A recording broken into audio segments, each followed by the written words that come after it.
अब हम लोग class 9 Maharashtra board science and technology का एक टॉपिक स्पाइनल कॉर्ड पढ़ने वाले हैं। सो स्टार्ट करते हैं।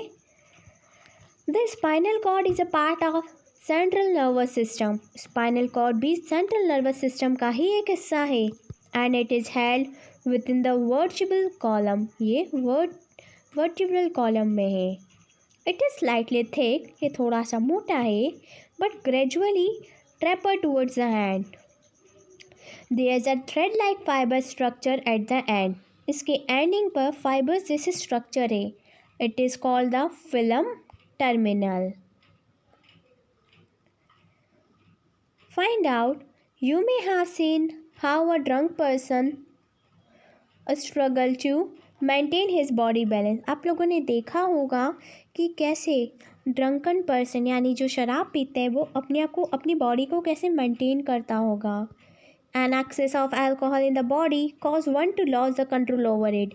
अगर कोई पर्सन अल्कोहल को ओवर यूज़ कर लेता है, ज़्यादा यूज़ कर लेता है, तो उसकी बॉडी पर से कंट्रोल हट जाता है. What does this happen? Find out the reason with the help of internet. So आपको इंटरनेट से इसके आंसर्स फाइंड आउट करने हैं.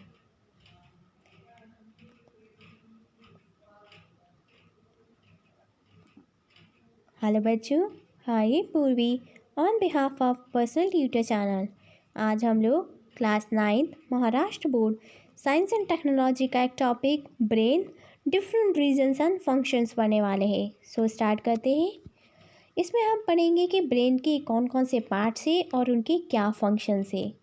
So first is cerebrum, control of voluntary movements, concentration, planning, decision making, memory, intelligence and intellectual activity.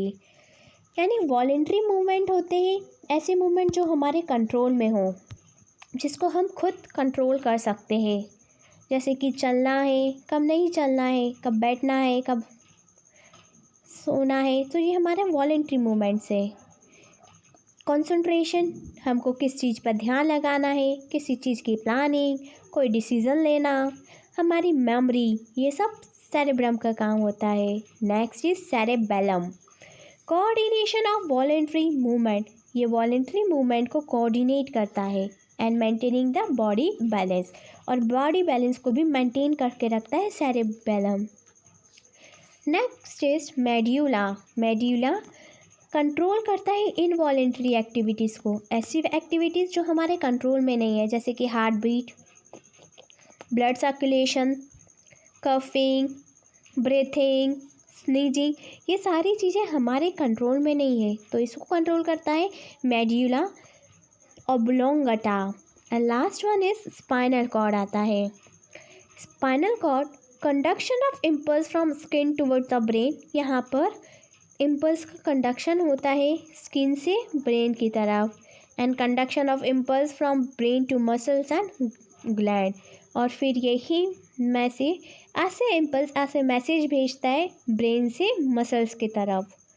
Function as centre of coordination of reflex angle. यहाँ पर reflex angle को भी coordinate करता है ये.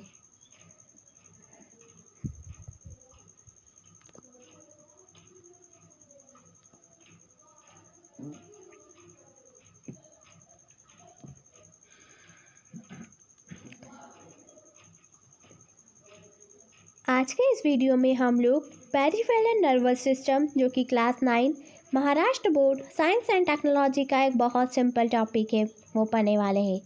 सो start करते हैं. The peripheral nervous system consist of the nerves originating from the central nervous system. जो पेरिफेरल नर्वस सिस्टम है वो नर्व्स को ओरिजिनेट करता है. The nerves connected the central nervous system with all the parts of the body. ये peripheral nervous system जो ऐसा nervous system है जहाँ से नर्व्स पूरे बॉडी तक कनेक्टेड है. And they are of 2 type, cranial nerves and spinal nerves. So पहले अपन पढ़ेंगे क्रैनियल नर्व्स के बारे में. क्रैनियल नर्व्स होती है nerves originating from the brain are called the cranial nerves. ऐसी नर्व्स जो कि ब्रेन से ओरिजिनेट होती है उसको बोलते हैं हम cranial nerves. They are associated with the various part of the head, जो हमारे सिर के कई हिस्सों से एसोसिएट किए गई है, थोरैक्स से और एब्डोमेन से। And there are 12 pairs of cranial nerve, और क्रैनिकल पेयर्स के 12 पेयर्स होते हैं। Next spinal nerves. Spinal nerves क्या होती है? Nerves originating from the spinal cord are called the spinal nerves. ऐसी नर्व्स जिसका जो स्पाइनल कॉर्ड से निकली है वो स्पाइनल नर्व्स है। They are associated with the arms, legs, skin and some part of the body, and there are 31 parts of spinal nerves. हमारी body में 31 पार्ट्स है स्पाइनल नर्व्स के। Third one is autonomic nervous system. The autonomous nervous system consists of a nerves of the involuntary organs like the heart, lungs, stomach. It is not under the control of our will. जो autonomous nervous system है वो ऐसी nerves को control करती है जो कि हमारे इनवॉलेंट्री ऑर्गन्स में, जैसे कि हार्ट में, लंग्स में, स्टमक में, और वो हमारे कंट्रोल में भी नहीं है।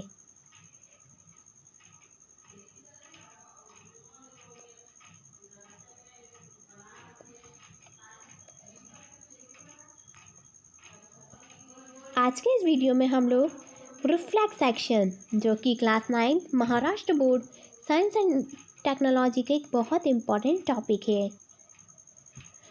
So an immediate and involuntary response given to the stimulus from the environment is called reflex angle.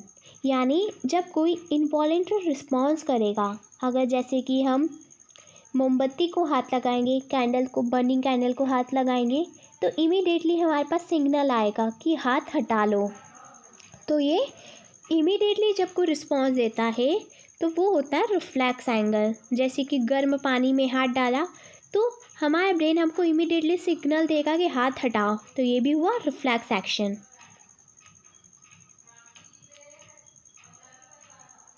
Sometimes we react to an incident without any thinking on our parts or the control over the reaction. कभी कभी ऐसा होता है कि हम किसी भी incident पर बिना सोचे समझे रिएक्ट कर देते हैं, क्योंकि वो रिफ्लेक्स एक्शन की वजह से होता है। हमारे माइंड को पता रहता है कि क्या हमारी बॉडी के लिए सही है और क्या नहीं है। This is the response given to the certain stimuli from the surrounding. ये हम खुद नहीं सोचते हैं, इवन जो हमारे स्टिमुलीज है वो हमको रिस्पॉन्स करने के लिए कहते हैं। In such situation, proper control and coordination is achieved even without the intervention of the brain. ऐसे सिचुएशन में प्रॉपर कंट्रोल और कोऑर्डिनेशन चाहिए, जिससे कि हम हमारे ब्रेन का प्रॉपर इंटरवेंशन कर सके।